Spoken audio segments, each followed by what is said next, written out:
Ya. Baik, yang ketiga, hari ini ada peribahasa tak kenal maka ta'aruf. Ulangi, tak kenal maka tak sayang. Nama saya Dede Baharsyah Al-Munir. Siapa? Astagfirullah, ibu mau almarhum sudah. Bukan almarhum, tapi Al-Munir ya. Panggilannya Ustadz Cinta atau Dokter Cinta. Bisa di follow Instagramnya Dokter Cinta ID. Kalau di YouTube Dokter Cinta Baharsyah. Baik, kalau saya bilang halo, jawab hai. Kalau saya jawab hai, jawab halo. Halo? Hai? Halo, halo? Hai, hai? Halo, hai, halo, hai, halo, hai, halo? Ibu-ibu di belakang, hau haken.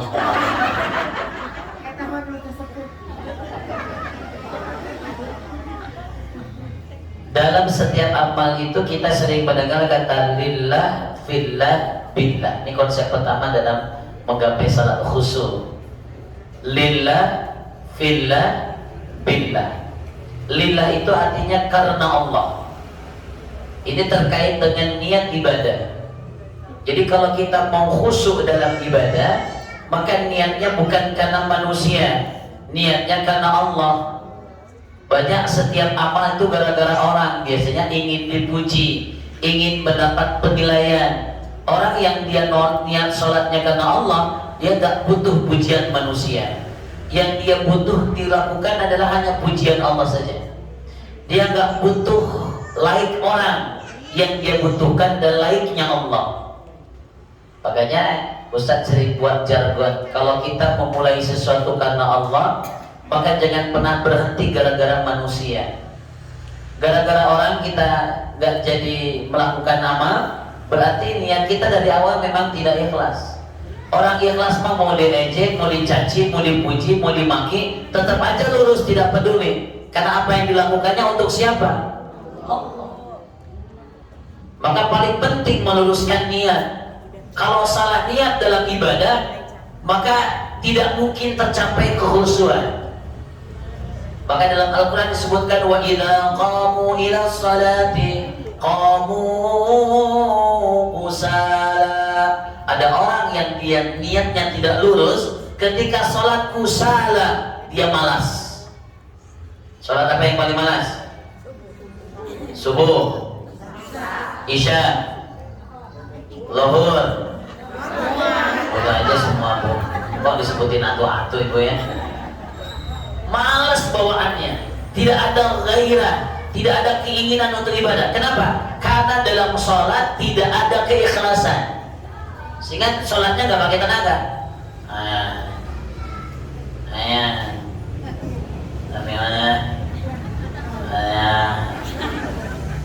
Malas banget, yura'unan nas. Tetapi ketika sholat itu dilihat oleh manusia, ketika sholat itu dilihat oleh orang, ketika sholat itu di depan someone special in my heart, ketika sholat itu dilihat oleh sosok yang kita cintai, itu sholatnya udah beda. Usalli, contoh tuh,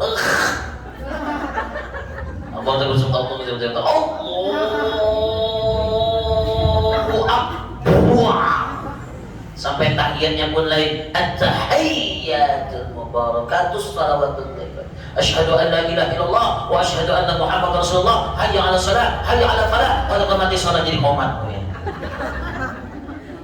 Halo. Halo. Dan orang yang gak ikhlas wala yadhkurunallaha illa qalila, tak mau berlama-lama dengan salat, tak mau berlama-lama dengan salat. Salatnya pingin sebentar. Kalau ada imam yang agak lama, pasti gondok dalam hati nih, imam sombong amat, belagu amat. Makanya kita kalau bilang ada imam itu agak panjang bacaannya, disebutnya imamnya belagu katanya.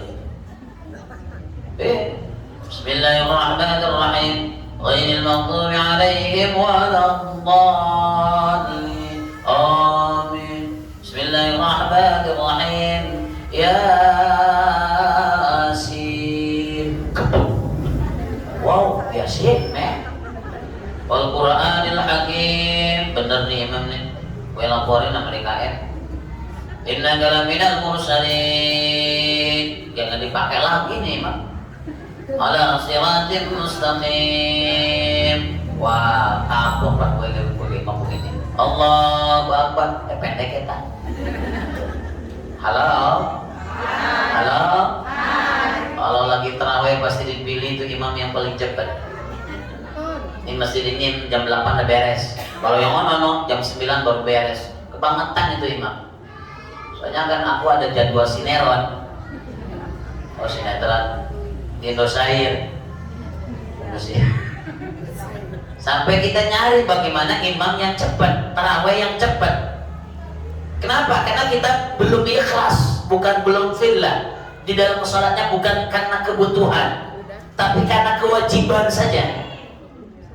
Sehingga kita cari ayat yang pendek-pendek. Kalaupun zikir yang cepat-cepat, beres di sholat itu kan zikir subhanallah, alhamdulillah, Allahu Akbar. Karena pengen cepat, subhanallah, banallah, banallah, banallah, banallah, banallah, banallah, banallah. Alhamdulillah, dunilah, dunilah, dunilah, dunilah, dunilah. Doa bar, malahan bisa kali kan. Doanya juga asal-asalannya.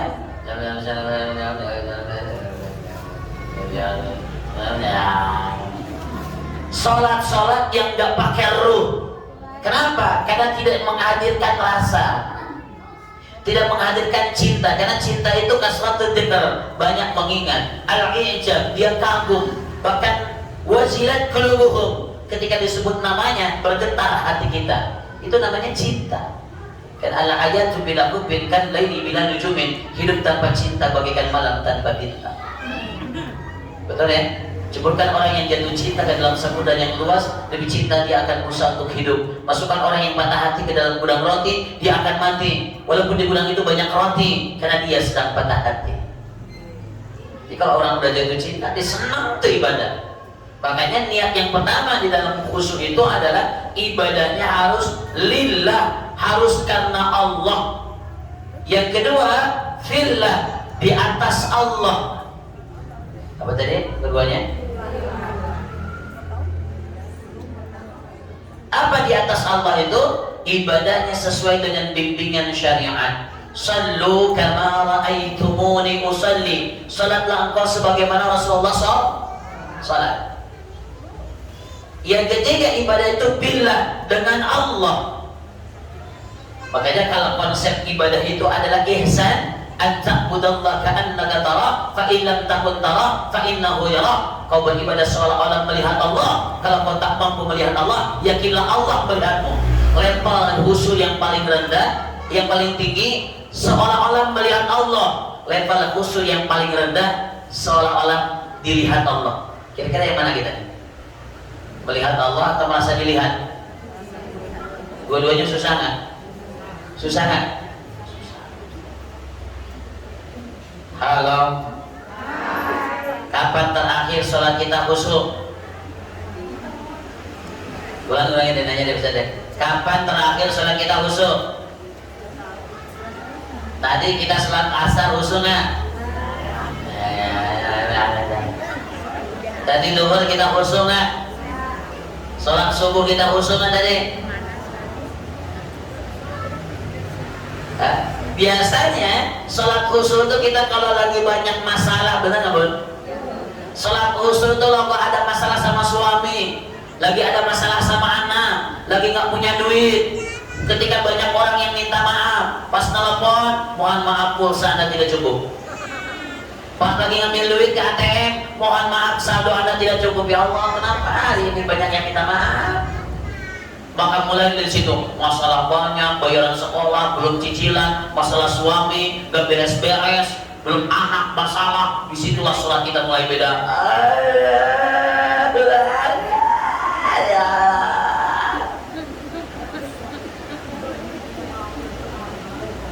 Halo. Halo. Bener nggak Bunda? Benar Bunda, saat lagi ada masalah pasti sholatnya beda. Bercucuran air mata, menangis. Kalau film sinetron pasti, kalau lihat sinetron, kalau lagi ada masalah pasti sholat. Benar kan? Ya. Kalau sinetron ada masalah pasti ujung-ujungnya apa dulu? Udah itu ngedoa bilang lagi, ya Allah.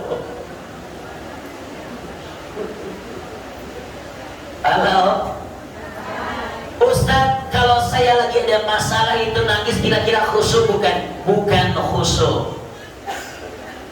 Kalau saya lagi nggak punya duit kemudian salat saya menangis Ustaz, khusyuk bukan? Bukan khusyuk. Karena menangisnya harus karena Allah. Kharru sujjadau wa bukiya. Orang yang ruku dan sujud nangisnya karena Allah, nangisnya karena dosa, nangisnya karena takut sama Allah, nangisnya karena kagum dengan Allah, nangisnya karena mahabbah kepada Allah. Bukan menangisi makhluk, bukan menangisi dunia, bukan menangisi keadaan, bukan nangis karena ada masalah. Kalau kita nangis sholat lagi ada masalah, berarti bukan khusyuk. Paham Bunda? Halo? Masih ada nih? Hirup kene hirup. Hirup.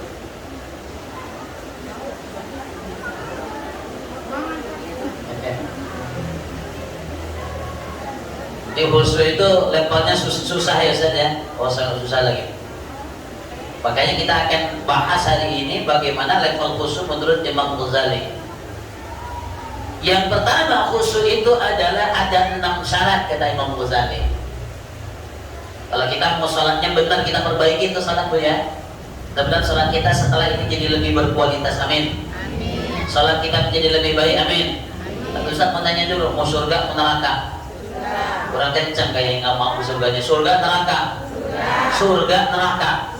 Kalau mau surga, jawab sejujur-jujurnya. Yang sering kita lakukan sehari-hari, banyak bangun malam, banyak tidur.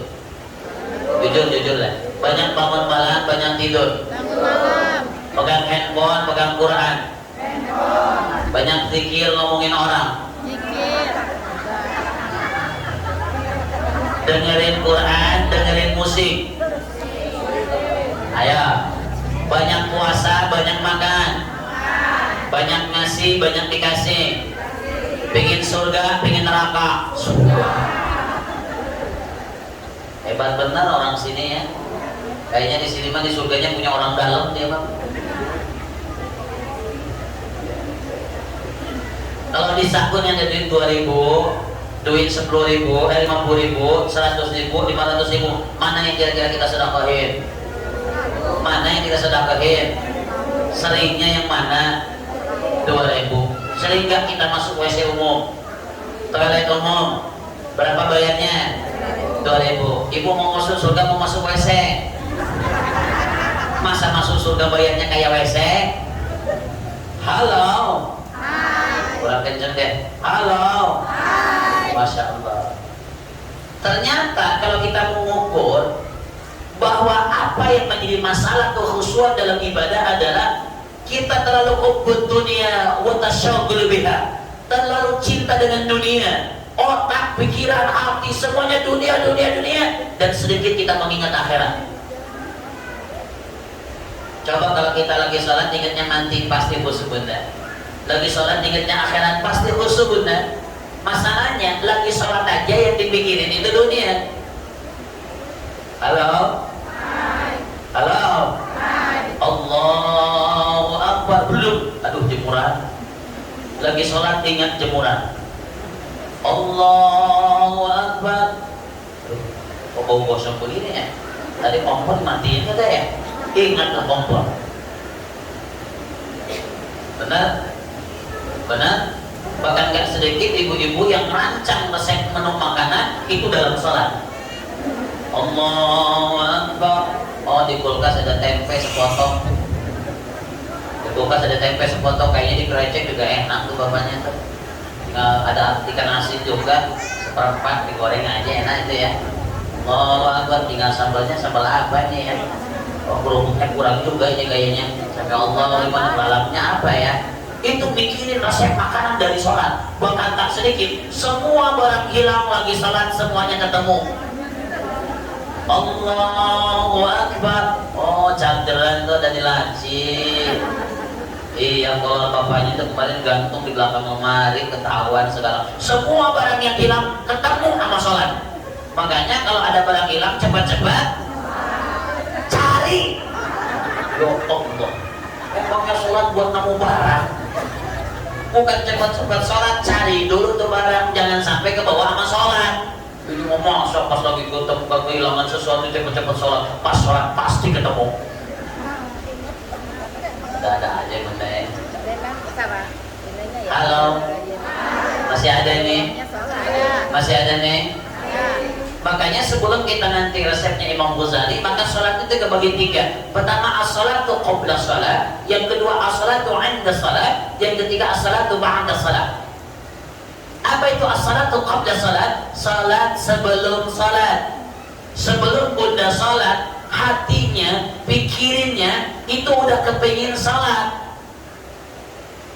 Makanya sholat itu bukan kewajiban, tapi kebutuhan. Orang yang menganggap sholat itu kewajiban, sholat itu beban. Tapi kalau orang yang menganggap kebutuhan, sholat itu kenikmatan. Kalau yang menganggapnya kewajiban, datang sholat itu kayak malas. Aduh lagi, kok udah asar ya? Tapi orang yang dia itu sholat itu kebutuhan, dia menunggu-nunggu datangnya sholat. Tapi katanya alhamdulillah ibu-ibu tuh kalau lagi sholat ditunggu-tunggu di sini ya. Alhamdulillah ya. Iya katanya sholat zuhur di sini tunggu dari jam 9. Lihat jam ya Allah, zuhur 3 jam lagi. Lihat lagi jam ya Allah, zuhur 2 jam lagi. Lihat lagi jam 11 jam lagi ya Allah. Pas lihat lagi jam 12, alhamdulillah istirahat zuhur mau makan. Bukan mau sholat. Jadi bagaimana yang namanya as-salatu qabla salat? Khudurul mahabbah, hadirnya cinta, hadirnya kerinduan. Karena salat adalah bertemu dengan sosok yang istimewa. Kalau bunda mau ketemu sama Pak Jokowi, mau datang presiden datang ke Masjid Al-Mu'tadin, kira-kira repot nggak tuh panitia? Repot. Rapat dulu nggak? Pak Lurah turun nggak sini? Pak Camat turun nggak sini? Bapak wali kota itu bupati di sini. Bupati turun nggak sini? Mau mantau dulu doanya Bapak Presiden. Seminggu lagi mau datang ke Masjid Al-Mu'tadin.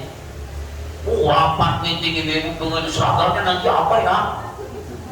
Saya juga mau ganti HP soalnya besok kan mau selfie sama Bapak Presiden. Halo, borong-borongnya dibagus-bagusin, jalan bolong di asfalin. Oh, makanannya harus yang enak. Bagaimana SOP penjagaannya juga, pengamanannya harus bagus. Wah, itu kita mau datang itu yang namanya presiden.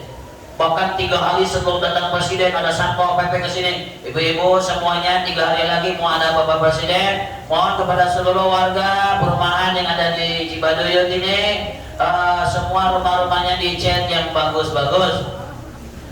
Yang jelek dirobohin aja.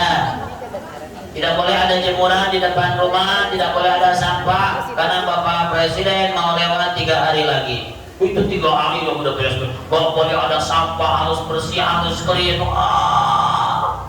Kira-kira Presiden mau datang jam 1, ibu-ibu udah nunggu dari jam 8 pagi. Gak mungkin Bapak Presiden datang belum ada siapa-siapa. Bapak Presidennya datang jam 1, udah tuh panitia, Bapak tunggu dulu di sini Pak ya. Pak jamaahnya nanti datang jam 2 Pak, tunggu aja 1 jam Pak ya. Kira-kira kita sopan gak sama Bapak Presiden begitu? Yang pantas tuh kita yang nunggu atau Presiden yang nunggu? Presiden yang ada aja. Kita yang nunggu masa Presiden yang nunggu? Ustaz mau nanya, yang menciptakan Presiden siapa? Yang menciptakan raja di dunia siapa? Yang menciptakan raja-raja di dunia siapa? Lalu ketika kita bertemu dengan Allah, kita tidak melakukan persiapan apa-apa. Baju aja asal-asalan, pakai mukena aja udah cetian, BH aja udah putus sebelah, sejadah aja udah bolong, tempat sholat aja di mana aja. Kadang ada yang tempat sholatnya karena nggak ada tempatnya, kita sholatnya sistem buka tutup kayak buku puncak. Harusnya di rumah itu kita punya mihrab. Apa itu mihrab? Tempat sholat khusus yang tidak terganggu dengan apapun. Tempat sholat di mana itu adalah khusus tempat sholat. Kira-kira di rumah ibu ada ruang tengah nggak? Ada dapur, ruang tamu, teras, toilet, kamar, tempat sholat di mana? Di mana aja kan? Kadang tempat sholat di belakang pintu, ada kaca lagi di situ. Allahu Akbar, paling ngaca. Gak ada tempat lagi kadang sholat di depan TV, TV-nya dimatiin, sadar dimati lampu. Pas lagi sholat, lampunya nyala sambil nonton sinetron. Halo, di mana aja itu tempat sholat? Itu kita mau ketemu sama Allah, nggak ada tempat khusus. Bajunya asal-asalan. Kadang bapak-bapak pakai peci dalam cekai dodol Garut. Kalau memang pencinya ada banyak receh di situ kan, ada kasbon juga di situ. Pas lagi sujud merudul tuh receh. Pakai koko udah warna putih jadi abu-abu, kanjung atas hijau, bawah kuning. Sarung juga udah nggak jelas itu. Nanti aja ganti sarung kalau Idul Fitri sama Idul Adha. Mau ngolondak tuh sarung pakai itu. Mau ngaji sarung itu juga. Mau sholat sarung itu juga. Itu kita menghadap sama Allah. Udah gitu kita santai lagi. Laman la yubati anna ketika datang sholat. Allahu Akbar, Allahu Akbar. Baru ada. La ilaha illallah. Baru beres adan. Allah Akbar, Allah Akbar, baru tamat. Udah diterawat tuh sholat. Kalau padahal kita mau ngadep sama siapa? Mau ketemu sama siapa? Udah gitu pas datang mau sholat, ya Allah, ntar aja ya, kita lagi sibuk nih masa, ntar aja sholatnya 1:30. Allah suruh nunggu, presiden aja nggak mau nunggu, masa Allah suruh nunggu? Pas lagi sholat, giliran sholat, ntar aja Allah ya, sholatnya jam 1, lagi beres-beres dulu ini tanggung.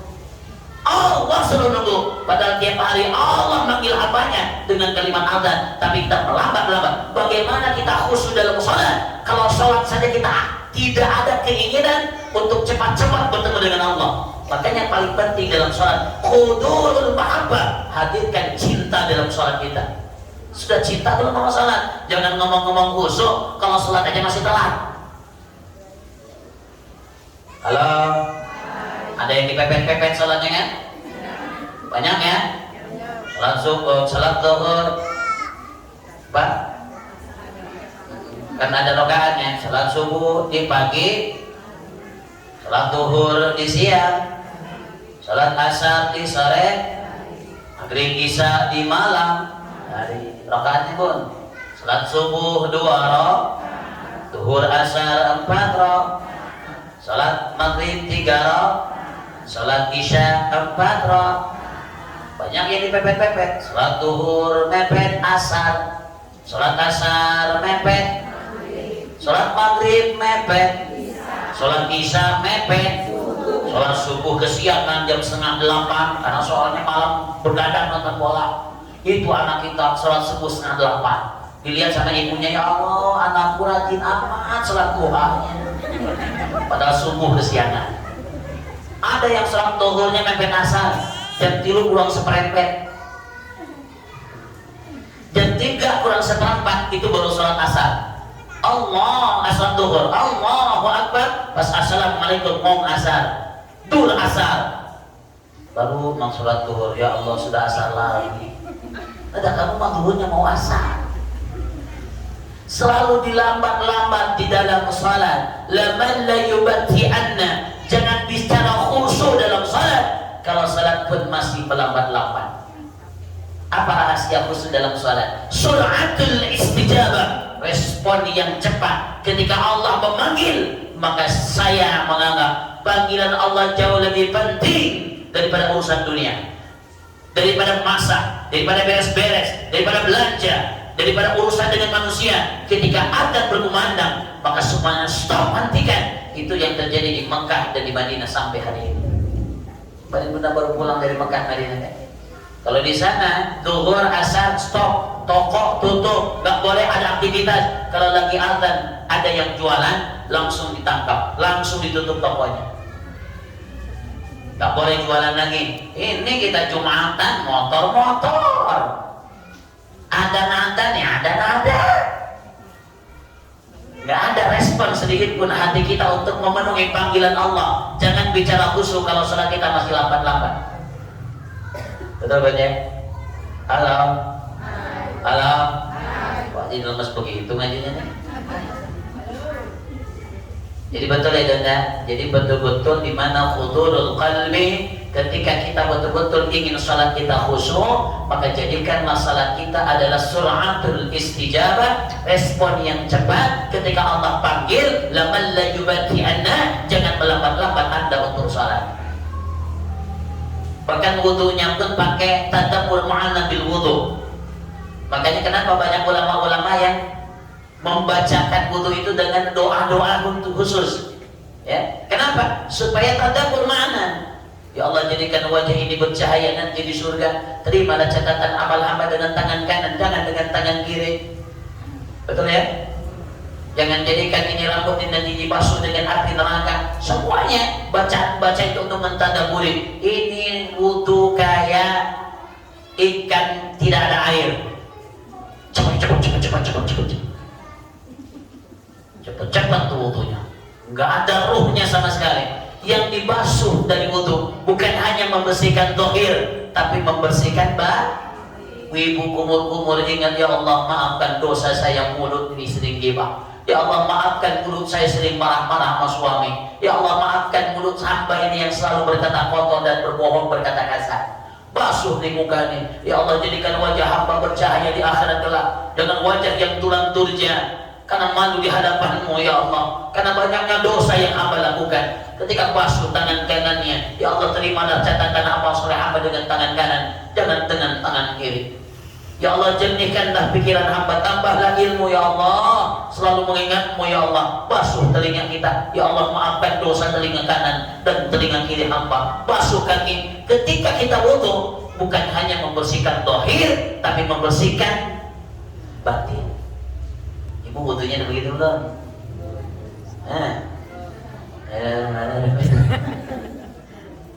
Ini namanya as-salat qabla salat, salat sebelum salat.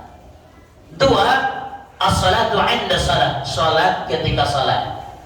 Bagaimana Ustaz ketika salat yang harus kita lakukan? Ikhlasun niyyah, niat yang ikhlas. Kalau di sini Imam Ghazali ketika salat, makanya tipsnya pertama, khudurul qalbi, menghadirkan hati, menghadirkan cinta, menghadirkan rasa. Makanya hati yang bermasalah sulit untuk khusyuk. Ustaz, hati yang bermasalah itu yang bagaimana? Hati yang kasratud dzunub, yang banyak dosa. Dosa pun dibagi dua, ada dosa zahir, ada dosa batin. Dosa zahir gimana? Ya, mencuri, makanan yang haram, berzina, memakan yang kotor, minuman keras, narkoba, sering menggibah, sering fitnah. Apalagi ibu-ibu kalau udah dosanya itu banyak, perempuan tuh banyak dosanya di mulut, laki-laki itu banyak dosanya di mata. Makanya kalau lagi nangis muhasabah, ibu-ibu tepati yang ditutup mulutnya. Ya Allah. Kalau bapak-bapak kalau lagi nangis muhasabah ingat dosa, pasti banyak ditutup apanya? Matanya. Karena memang ibu-ibu itu namanya bimoli, bibir monyong 50 cm.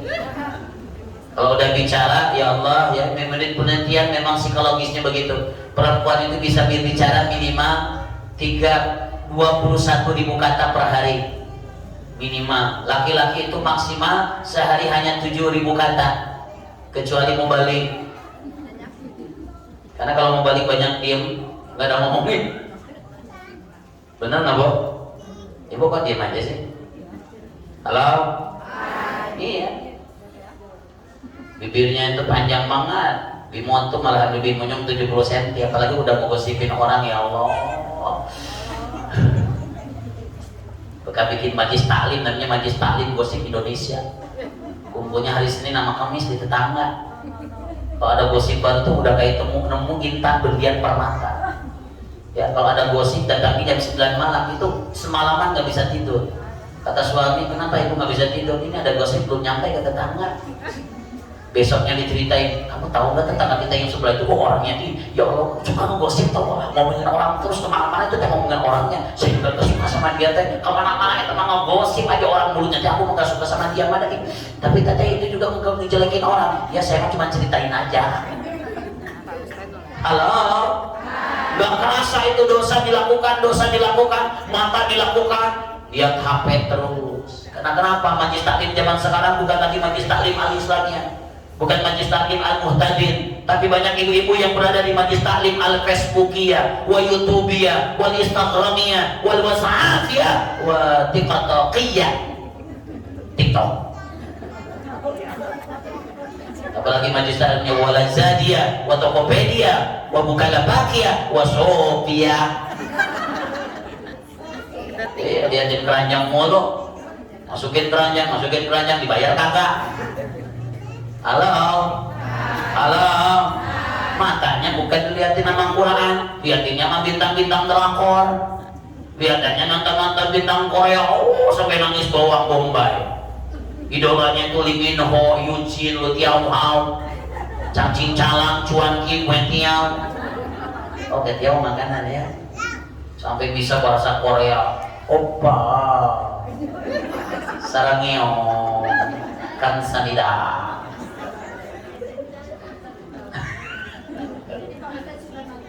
Oh, nggak usah hanya meneliti dari ibu aja. Halo, halo. Akhirnya kenapa? Sholatnya kagak khusyuk, habis banyakin ghibah, habis banyak berantem sama suami. Kenapa sholatnya kagak khusyuk? Habis banyak ngomongin orang, habis matanya dilihatin namanya nggak jelas, bukan dikir sama Allah. Akhirnya setiap kita melakukan dosa ida'at nabatuktatul sauda fi qalbi, satu kali dosa titik hitam dalam hatinya. Banyak dosa hitam legamlah hatinya. Kalau hatinya sudah legam hitam, summa qasat qulubukum min ba'di dzalika fa huwa kal hijarah aw asyaddu qaswa. Hatinya menjadi keras. Jangan berbicara khusyuk, yang ada tersentuh pun sulit.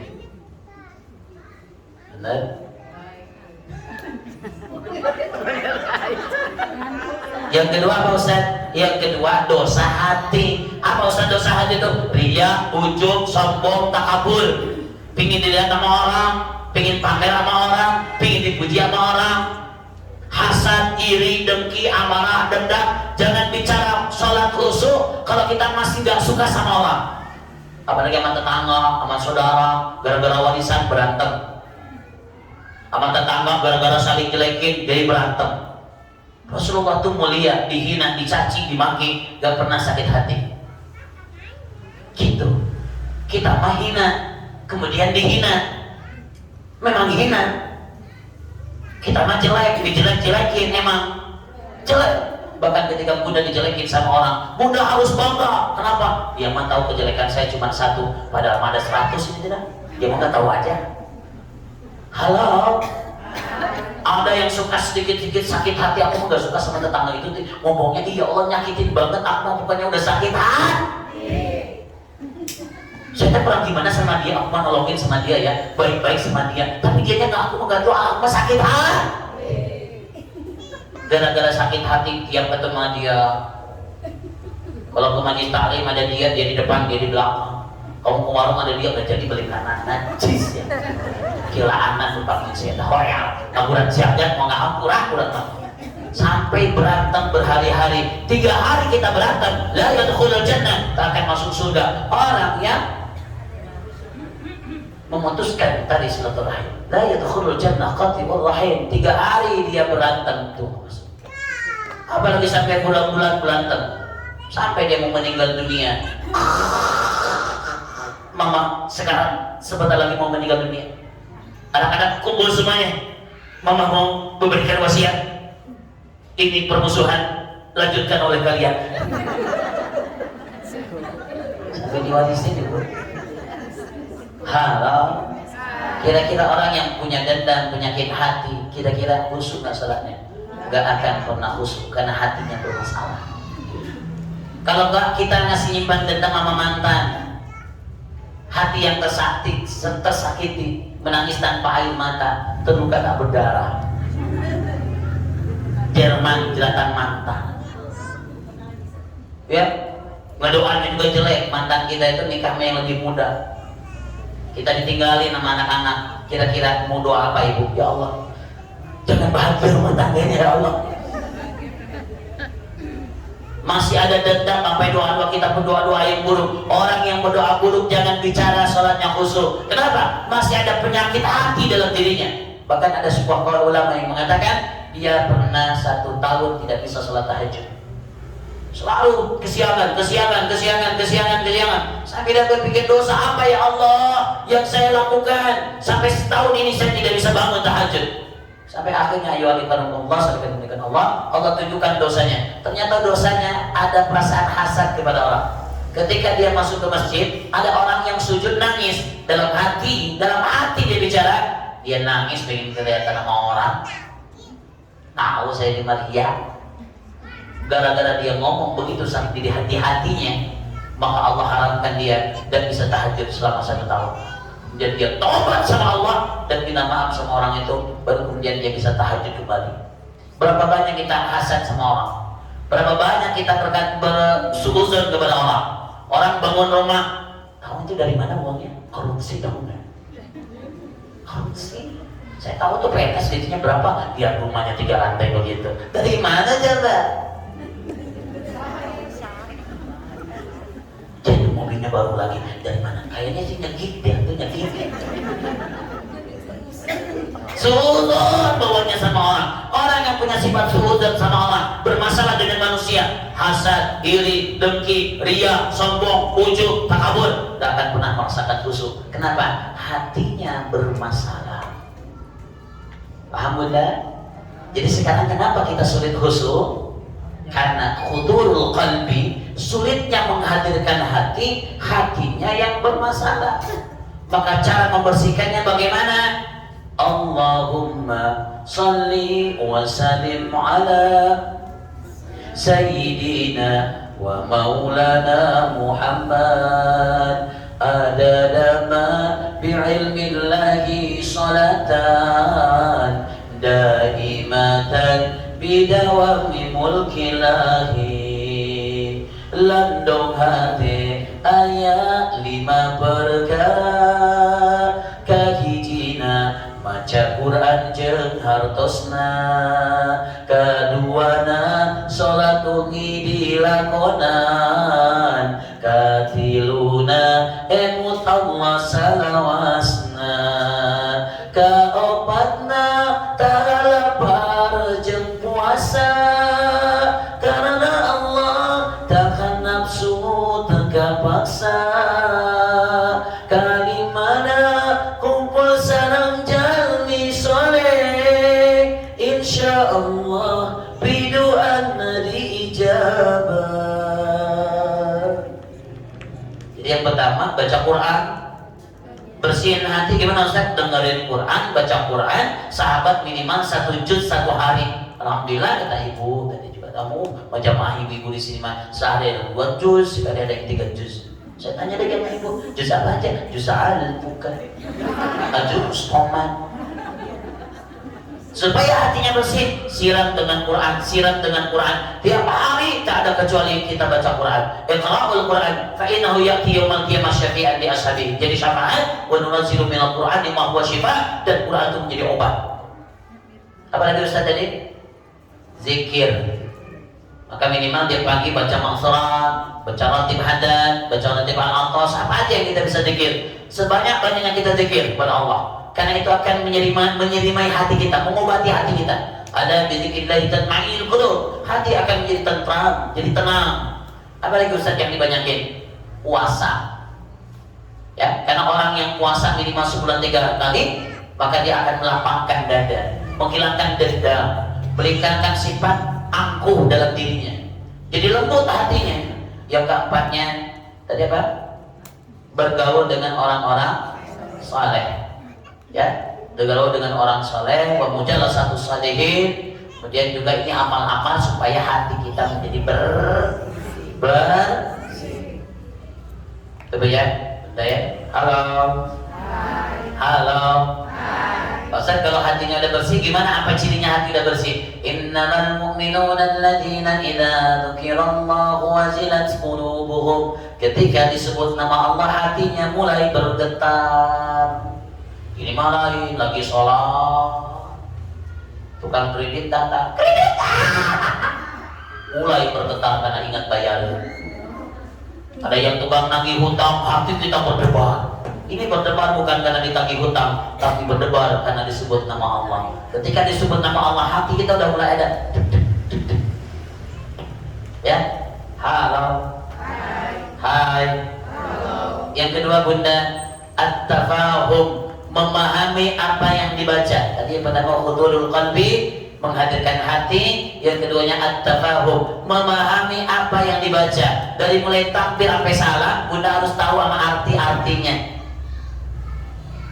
Allahu Akbar, Allah Maha Besar, Allahu Akbar kabira, Maha Besarkan Allah yang Maha Besar. Inni wajjahtu, aku hadapkan wajahku wajhari dari matras samawati wal ardi kaum musliman wa ma'ana minam. Inna sholati sholatku wa nusuki wa mahyaya wa mamati lillahi rabbil. Semua artinya harus sama, sampai alhamdulillah, surat yang dibaca, sampai ruku, sampai sujud, semua bacaan sholat Bunda harus hafal. Dari dulu belajar sholat, dari dulu kita sholat, masa nggak hafal arti-artinya? Betul ya? Halo. Yang ketiganya ta'zim, merasakan kebesaran Allah, merasakan ketidakberdayaan di hadapan Allah. Karena salat menghinakan diri, kepala yang mulia di atas, dia ditaruh paling bawah. Maka ketika salat rasakanlah Allah itu Maha Besar, kita kecil, Allah Maha segalanya, kita bukanlah segala-galanya. Tempat kita meminta, iyyaka na'budu wa iyyaka nasta'in. Maka ada ta'zim. Yang ketiganya kita Imam Ghazali. Yang keempatnya adalah al-haibah, rasa takut bukan karena takut, tapi rasa takut karena penuh penghormatan di hadapan Allah. Makanya orang yang ikhlas itu, kata ulama dibagi tiga. Yang pertama adalah amalul abid, orang yang ibadah karena takut neraka, itu ikhlas. Namanya amalul abid. Kenapa kamu sholat? Saya takut neraka. Kenapa kamu sholat tadi sampai nangis begitu? Karena saya takut neraka. Ya. Yang kedua, amal itu ikhlas karena amalut tajir, amalnya tukang dagang karena ingin pahala. Kenapa kamu sholat tadi? Saya ingin masuk surga. Kenapa kamu sholat? Karena pahalanya berlipat-lipat. Kenapa sholatnya berjamaah? Karena 27 derajat. Kenapa Bunda umrah? Karena di sana kalau sholat satu rakaat mi'ata alfin, satu rakaat di Masjidil Haram sama dengan 100.000 rakaat. Kebayang kalau saya seminggu di sana, berapa juta rakaat? Sehari 17 rakaat, betul? Kali 100.000 rakaat di Masjidil Haram, satu rakaatnya berarti 1.700.000 rakaat. Sholat sehari sama dengan 1.700.000 rakaat. Kebayang seminggu berapa puluh juta rakaat. Makanya saya kalau pulang umroh nggak sholat lagi. Soalnya udah banyak stok. Itu namanya haji dul kahfi, haji ngawadul ka Mekah tenepi. Halo. Ar-raja, rasa harap kepada Allah. Berharap kepada Allah. Tidak ada yang bisa menyelesaikan masalah kecuali Allah. Tidak ada yang menyelesaikan urusan saya kecuali Allah. Kita bertawakal kepada Allah. Jangan sampai kita merasa bahwa kita bisa beresin masalah hidup kita. Betul? Ar-raja, harap yang totalitas. Al-haya, rasa malu di hadapan Allah. Kenapa? Karena khilaf, karena banyak dosa, karena saya malu, hina. Itu kalau salatnya khusus begitu. Sampai ada namanya Abbad bin Bishr. Abbad bin Bishr ini di zaman Nabi SAW diperintahkan untuk menjaga perbatasan dengan musuh ketika berperang. Maka pada saat berperang Abbad bin Bishr, Allahu Akbar, dia salat malam tahajud. Salat tahajud. Pada saat salat tahajud maka dipanah oleh musuh, maka kena tangannya. Dia lanjutin salat. Terus dia baca Quran yang panjang, dipanah lagi yang kedua kena dadanya. Dipanah lagi sampai 3 panah menusuk tubuhnya. Lalu kemudian sahabat datang, maka musuh itu pergi. Dia terus lanjutkan salat sampai selesai. Assalamualaikum, assalamualaikum. Setelah beres salat, baru anak panah 3 tadi dicabut oleh Abbad bin Bishr. Lalu sahabat bertanya, kenapa kau lanjutkan salat? Pada saat dipanah pertama, kau bisa selesaikan salatmu. Dia mengatakan, Abbad bin Bishr, aku lagi nikmat-nikmatnya salat. Lagi nikmat-nikmatnya. Kapan kita lagi nikmat-nikmatnya sholat? Ada lagi nikmat-nikmatnya tidur, nikmat-nikmatnya makan.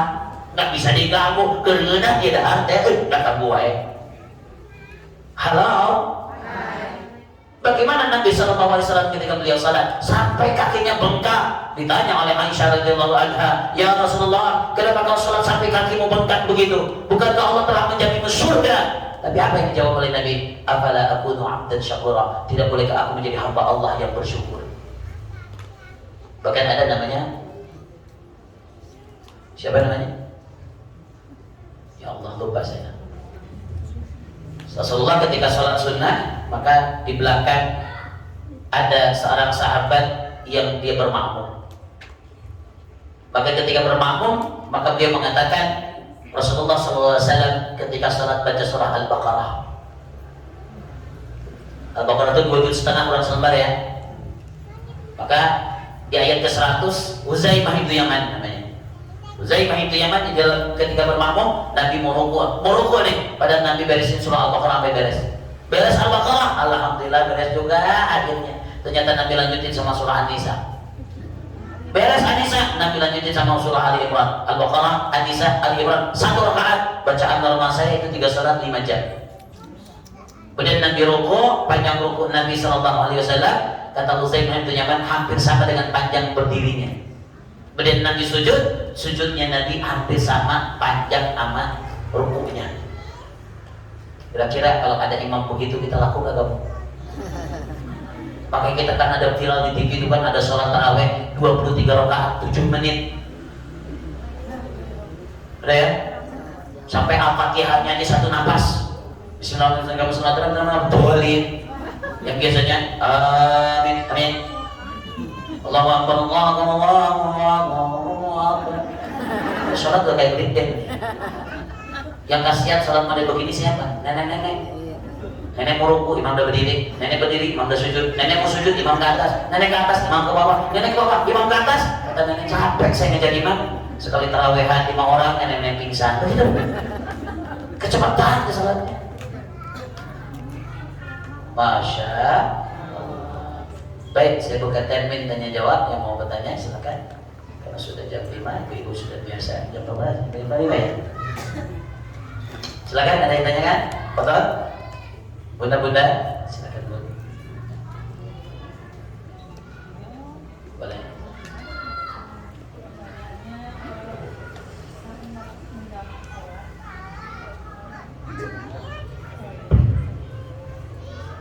Assalamualaikum warahmatullahi wabarakatuh. Waalaikumsalam. Pertanyaannya saya sahnya jamak sholat dengan jarak 67 kilo tapi udah tidak tepat. Berjamaah? Oh. Jamak sholat dengan jarak 67 kilo tapi udah tidak tepat. Baik. Baik, yang pertama jarak untuk syarat menjamak. Jadi bedakan dulu, ada jamak, ada qashar. Jamak itu menyatukan salat, sedangkan qashar adalah meringkas salat. Contohnya zuhur yang 4 jadi berapa? 2. Asar yang 4 jadi berapa? 2. Maghrib jadi berapa? Awas, jangan 1,5. Pas sami Allahu liman itu langsung assalamualaikum ya. Kenapa? Soalnya 1,5 Ustaz bagi 2. Kalau 3 tetap 3. Isya yang 4 jadi berapa? 2. Dan disatukannya tidak bisa sembarangan. Zuhur dengan asar pasangannya, maka maghrib dengan isya. Bisa jamak taktib, bisa jamak takhir. Bisa diawalkan, bisa diakhirkan, dua-duanya boleh-boleh saja. Apa syarat menjamak? Syarat menjamak adalah ketika kita berniat safar. Ketika berbeda keluar kota, maka kita sudah berhak mendapatkan jamak walaupun jaraknya tidak ada batasan jarak. Yang penting kita safar. Ya. Sedangkan batasan jarak itu berlaku kepada jamak dan qashar. Berapa jaraknya? 4 barutin, 16 farsah atau kurang lebih 89 km perjalanan. Ya, kurang lebih ya sekitar 90 km ya. Kayak saya dari Sukabumi sampai ke Bandung ini sudah lebih dari 90 km, maka saya punya rukhsah keringanan untuk sholat di jamak dan di qashar. Jadi jarak itu berlaku apabila di qashar. Kalau kurang dari 90 km perjalanan, maka tidak boleh di qashar. Di jamak boleh kalau itu dalam perjalanan safar. Baik, silakan. Ada lagi?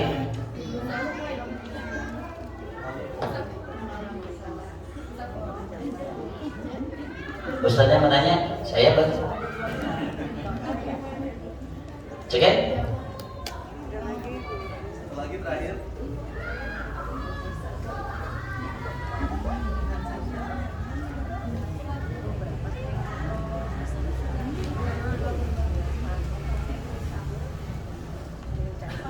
Boleh berubah-ubah nggak Ustaz? Misalnya dalam berjalan dengan jarak yang disyaratkan sebagai kosong, tapi suatu saat kita jadi jarak itu memang terakhir atau jarak itu, kemudian tiba-tiba kita kosong gitu, boleh nggak?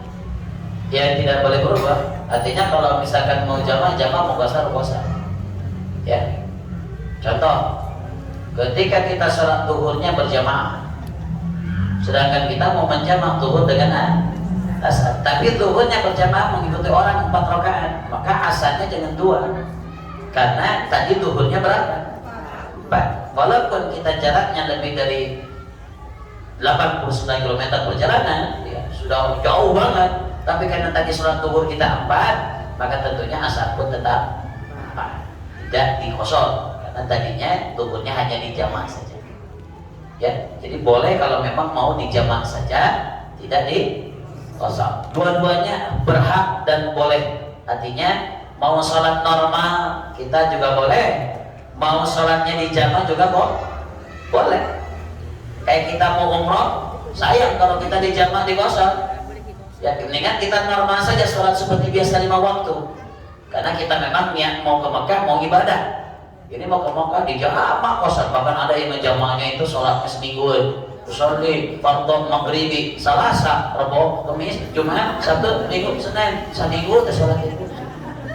Jangan ya. Jangan hati-hati sama salat. Karena yang pertama kali dihisab apa dulu?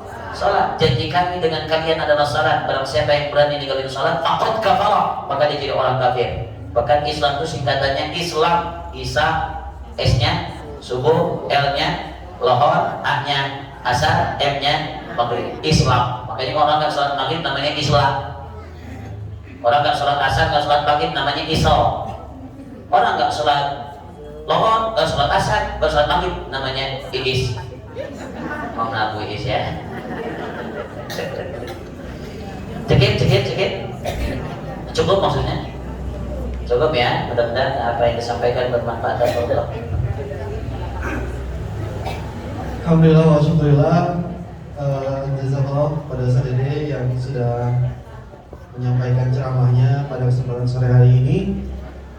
Mudah-mudahan apa yang beliau sampaikan tadi menjadikan para bunda semua menjadi makin solihah, bisa mengamalkannya, dan insya Allah yang hadir di sini mudah-mudahan bisa menjadikan nanti kumpul lagi di surga Allah.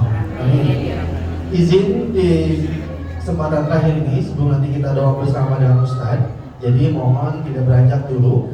Dan kami tadi sudah saya sampaikan di awal, izin untuk menyampaikan, menampilkan tampilan kegiatan program yang selama ini kami jalankan dan wasilah dari sedekah terbaik para bunda, salah satunya insya Allah yang hadir di tempat ini. Silakan Kak.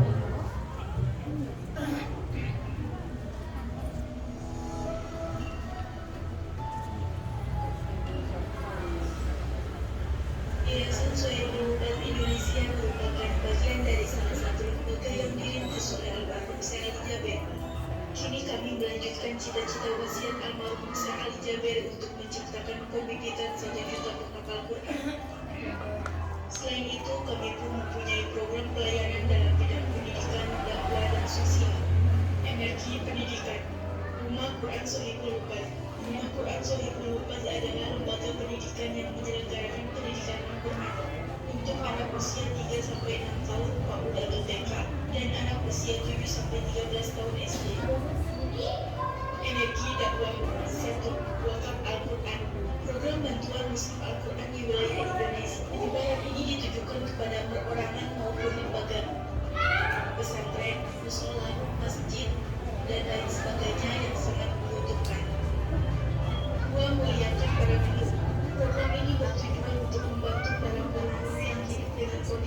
Perhatiannya tentang pengabdiannya dalam mendidik generasi penerus bangsa. 3. Beasiswa Pejuang Al-Quran.